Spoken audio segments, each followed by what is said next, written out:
kakain. Ayan na, nag-almusal na si Butiki, mga super mom. Ayan na. Bye guys. Mas lalong nasa mood na ito ngayon. Kapag may jacket, makamatay ako dun. Tignan nyo guys, kawawalis ko lang. Tignan nyo ang ginawa ng magandang puno na ito. Hindi yun sa upuan. Diba guys? Pawis na yung mukha ko guys. Tulong-tulo ang pawis ko para ako naligo. O, tignan yung ginawa. O, ayan, diba? O. Ayan. O. Ngayon, dahil nakawalis na ako kanina, bahala sila sa buhay nila, maglaglagan na sila. Hindi na ako magwawalis, napagod na ako. Dito na lang ako kay Butiki. Ang gusto nun, dami yun. Dito na lang ako kay Butiki. Naman pag matagal ang magsusubok, tingnan mo, magagalit siya.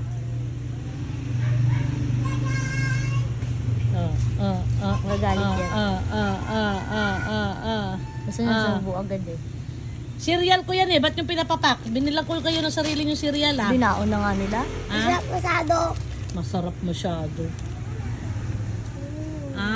Ba't masyado naman maano, Jessica? Mas Malagkit gusto ang niya yung pagkatimpla ganyan. mo. Hindi, mas gusto niya yung ganyan. Ito mo, nasusubo niya kagad. Diba? Ay, hatakaw naman ang baby na yan. Oh, yummy. Oh, diba? Oh. Yummy. Yummy. Diba, Kalmahilan, day. Kalmahilang. May Gusto laman nga- pang bunga nga. Gusto nga niya Ah. sunod-sunod eh.